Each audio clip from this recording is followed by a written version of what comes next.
ರೀಸೆಂಟಾಗಿ camera purchase ಮಾಡಿದ್ಮೇಲೆ ಏನೇನು ಆಗಿದೆ ಅಂತ ಒಂದು ಶಾರ್ಟ್ ಫಿಲ್ಮ್ಸ್ ಹಾಕ್ತೀನಿ, ನೋಡೋಣ ಬನ್ನಿ.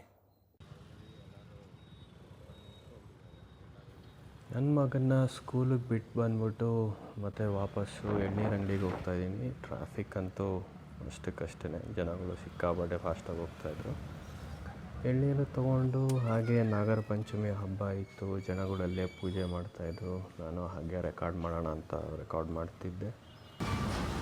ಹೇಗೆ ಕಾಲು ಕೆ ಜಿ ಮಿಕ್ಸ್ ಅದೊಂದೇ ತೊಗೊಂಡ್ರೆ 130. ಬೈ ಕಾಲು ಕೆ ಜಿ ತೊಗೊಂಡ್ರೆ ಕಾಲು ಕೆ ಜಿ ಪ್ಲೀಸ್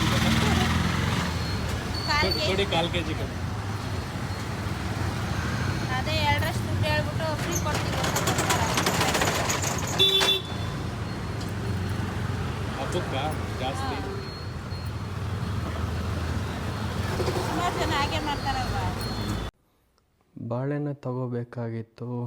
ಏಲಕ್ಕಿ ಬಾಳೆಹಣ್ಣು ಒಂದು ಚಿಪ್ ಬಂದ್ಬಿಟ್ಟು 130 ರೂಪಾಯಿ ಅಂತ ಹಾಕಿದ್ರು. ಆಲ್ಮೋಸ್ಟ್ 1 kg ಇತ್ತು.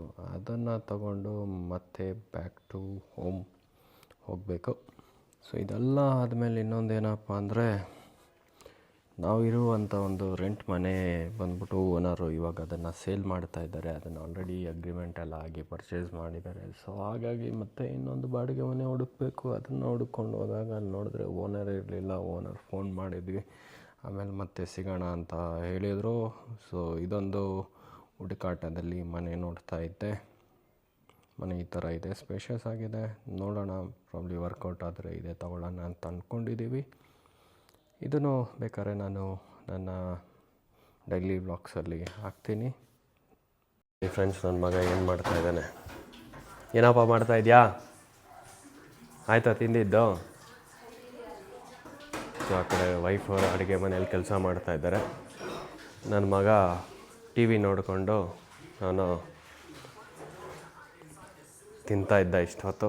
ಸದ್ಯಕ್ಕೆ ಈ ವಿಡಿಯೋನ ಇಲ್ಲೇ ಸ್ಟಾಪ್ ಮಾಡೋಣ ಅಂದ್ಕೊಂಡಿದ್ದೀನಿ. ಸೊ ಇದೇ ಥರ ವೀಡಿಯೋಸ್ ಹಾಕ್ತಾಯಿರ್ತೀನಿ. ನಿಮ್ಮ ಅಭಿಪ್ರಾಯ ತಿಳಿಸಿ ಯಾವ ಥರ ಇದೆ ಅಂತ. Stay tune guys, take care, ಬಾಯ್.